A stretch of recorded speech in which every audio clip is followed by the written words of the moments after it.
আমি শুরুতে কৃতজ্ঞতা জ্ঞাপন করছি ইলেকট্রনিক মিডিয়া, প্রিন্ট মিডিয়া সহ যারা আজকে আমাদেরকে সহযোগিতা করছেন, আমার সহযোদ্ধা, আমার সহকর্মী, শিক্ষক শিক্ষিকাবৃন্দ।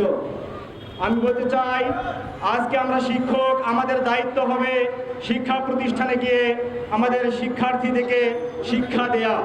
কিন্তু বড় পরিতাপের বিষয় হচ্ছে, বাংলাদেশে যত প্রতিষ্ঠান রয়েছে, যত অফিস আদালত রয়েছে, সব জায়গায় আজকে ভর্তি সিস্টেম চালু রয়েছে। শুধুমাত্র বাংলাদেশের 97% বেসরকারি শিক্ষা প্রতিষ্ঠান, সেখানে ভর্তির কোনো সিস্টেম চালু নাই। আমরা বলতে চাই,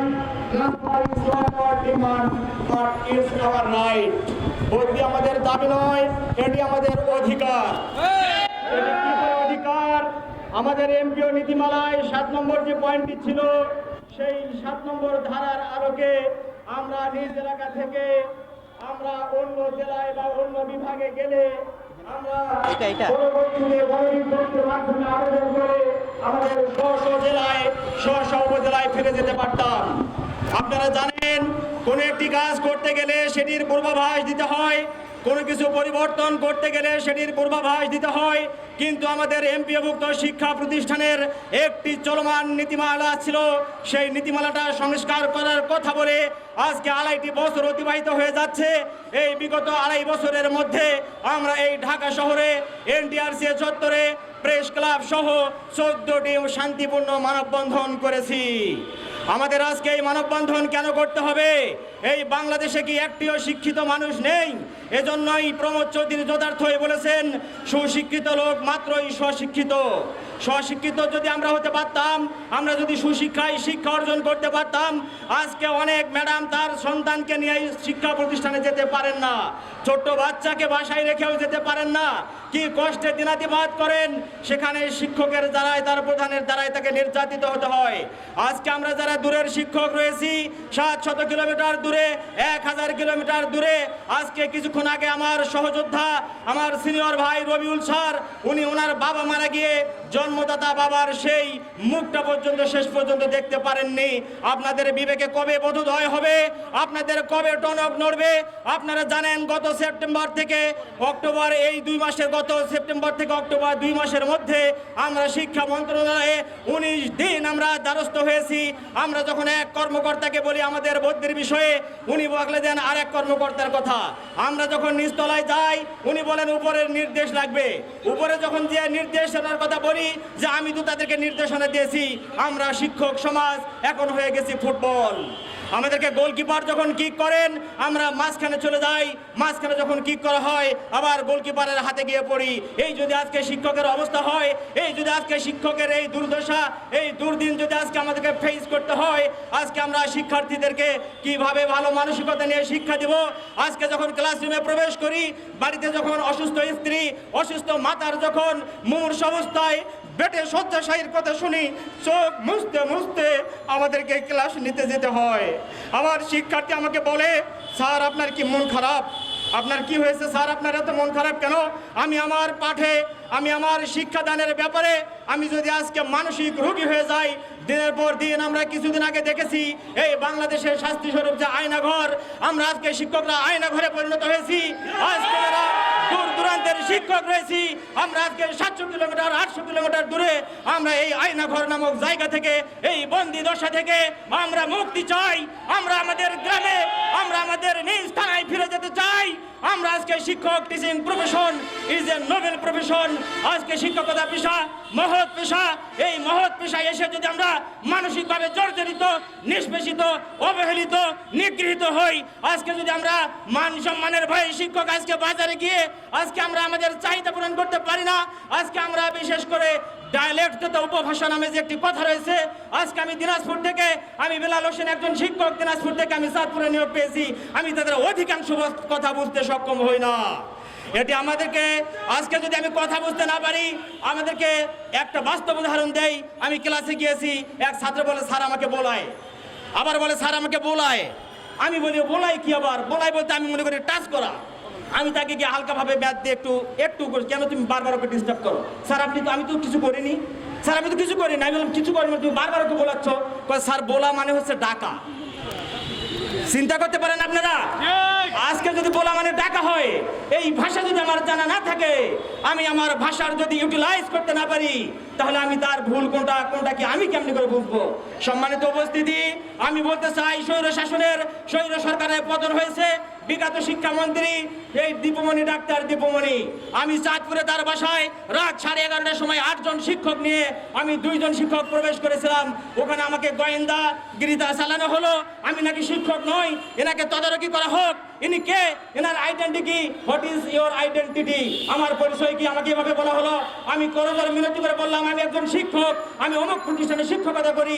তারপরে লোক লাগিয়ে দিয়ে আমাদের থেকে ফোন নম্বর নেওয়া হলো, আমাদেরকে ফোন দেওয়া হলো, কোথায় থাকি, কোন প্রতিষ্ঠানে জব করি, সবকিছু তদারকি করা হলো।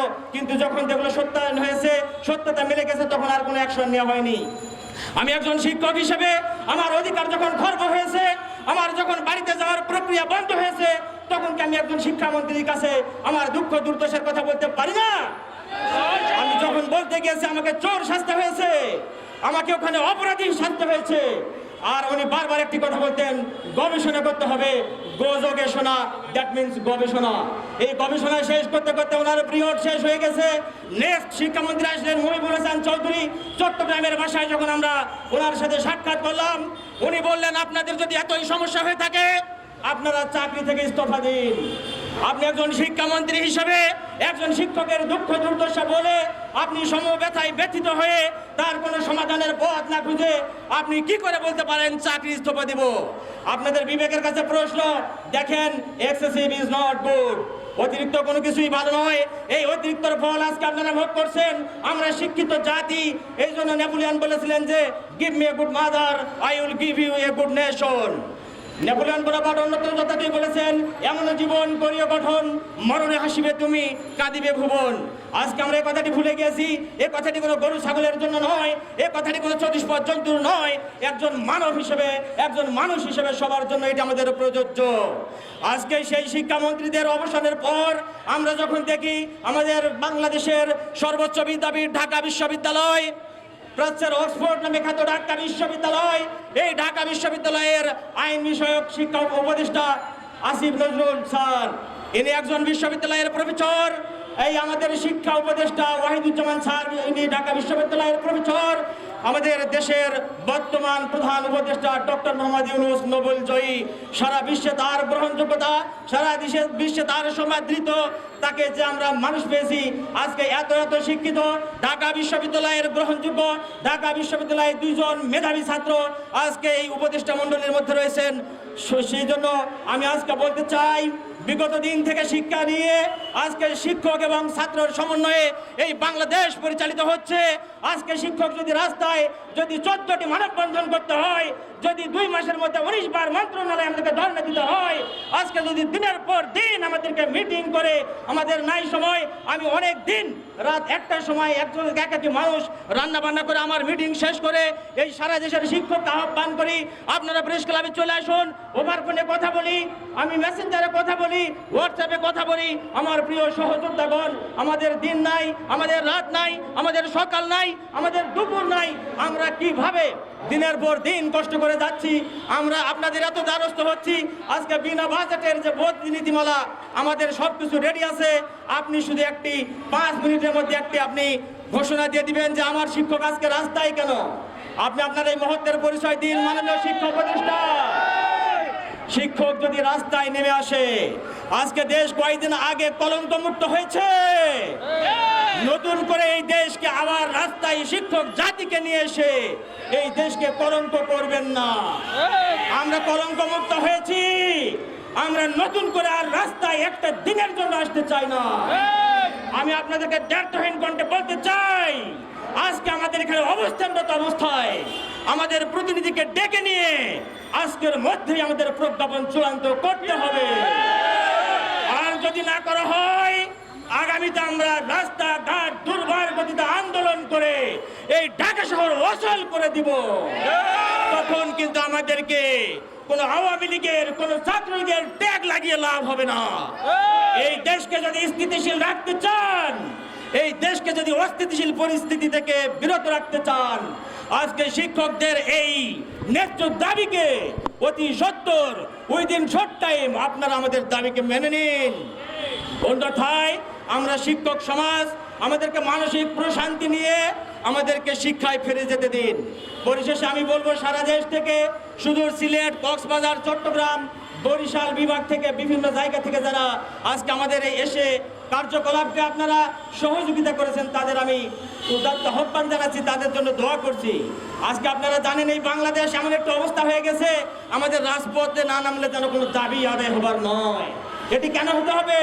এটি ন্যায্য দাবি, এটি আমাদের অধিকার ছিল, অধিকার ছিনিয়ে নেওয়া হয়েছে। আপনারা জানেন আমাদের সামনে যে রাস্তাটি আছে, এটি যদি এক সাইড সংস্কার করা হয়, আর এক সাইডে মানুষের চলাচলের রাস্তা খুলে দিতে হবে, ঠিক কিনা?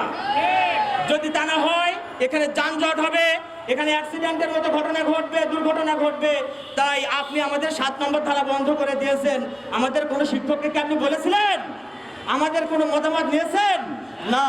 আপনারা নির্দ্বিধায় কোনো ঘোষণা ছাড়াই আপনাদের মন যখন যা চায়, আমরা আজকে আমার কথা বলি, আমার 6টি নিবন্ধন রয়েছে, আমার 4টি চাকরি হয়েছিল, আমি দ্বিতীয় গণবিজ্ঞপ্তিতে ইবতদায়ী প্রধান পদে আমি চাকরি করেছিলাম। আজকে আমি প্রভাষক পদে এত দূরে হয়েছে, আমি পরবর্তীতে ফিরে যেতে পারবো বিধায়, কিন্তু আমাদেরকে আটকে রাখা হয়েছে। আমি আপনাদের কাছে বিনীত অনুরোধ করব, মাননীয় শিক্ষা উপদেষ্টা, আপনি অতি সত্বর আমাদের এই ভর্তির প্রজ্ঞাপন দিয়ে আমাদেরকে সুস্থ মস্তিষ্কে আমাদেরকে পাঠদানে ফিরে যেতে সহযোগিতা করুন। পরিশেষে সাংবাদিক ভাইদের, আমার সহযোদ্ধা, সহকর্মী, শিক্ষক শিক্ষিকাদের সুস্বাস্থ্য কামনা করে আমার আলোচনা এখানে শেষ করছি। আসসালামু আলাইকুম ওয়া রাহমাতুল্লাহ।